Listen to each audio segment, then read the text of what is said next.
Now, learning objectives. We talked a little bit about learning objectives, but what my experience with learning objectives was a long time ago in the past was, you know, all right, every course has them, but do I really need them? Are they really that important? And what I found is, yes, they're very important. Because what I realized was, you know, again, one of my assumptions is students will understand the learning objectives. They'll know what it is, and then when they actually achieved it. And the answer is no, they won't, okay? That could be maybe a student in your class. I don't know.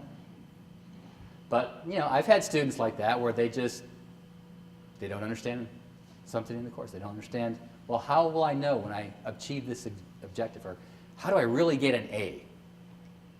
So what I learned is a well-crafted learning objective has a great deal to do with student evaluation, because if you know anything about learning objectives, and we'll go through a real quick process, you will realize that a well-crafted learning objective leads right into grades that student potentially can get. And you'll know through looking at measurable behavior, whether it's writing the paper, whether it's delivering a speech, whether it's putting your hands on a piece of equipment and demonstrating something, you will know because it's measurable, okay?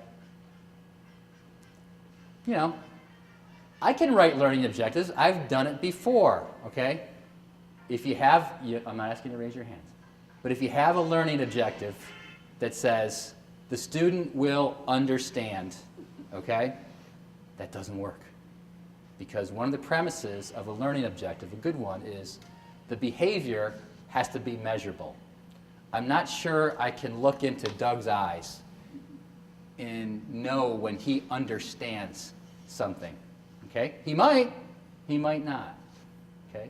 Be familiar with, that's another no-no in the realm of learning objectives.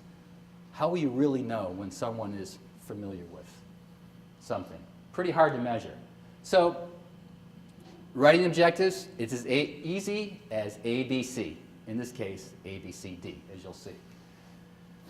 A is usually self-evident, although in some organizations it's not. A is your audience, okay? So you want to identify who should perform, okay? In this case, it's the student in your English 101 class or whatever it might be.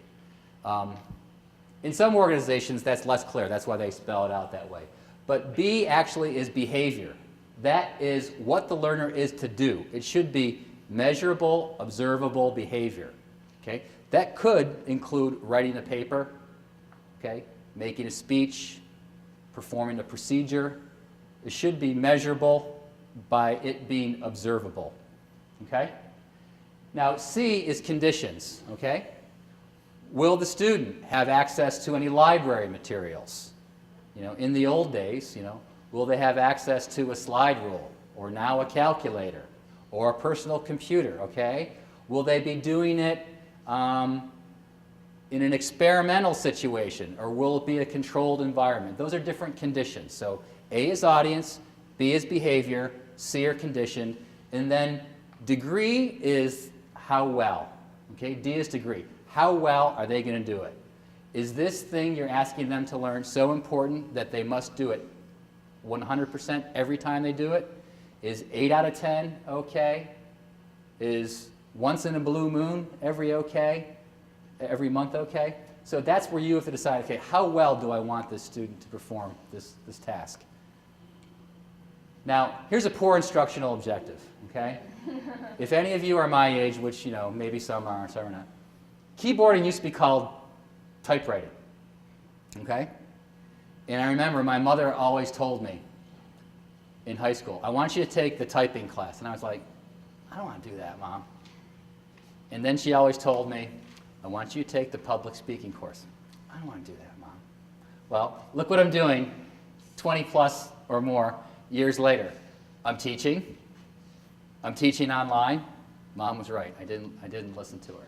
But if you're in a keyboarding class, here's a bad instructional objective. At the end of the course, students will be better typists. Okay? It's an objective. It's not a particularly good one. All right, let's look at this using the ABCD method we just talked about. Okay, A is audience. So I have another slide, so in case somebody's colorblind, I've addressed that. So that's my 508 compliance.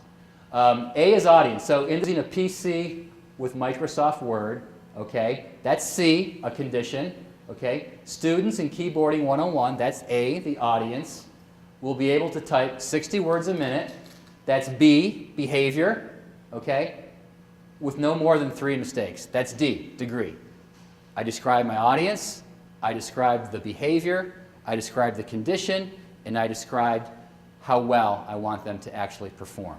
It might look a little easier for some of you on this slide. So A is audience, students in Keyboarding 101.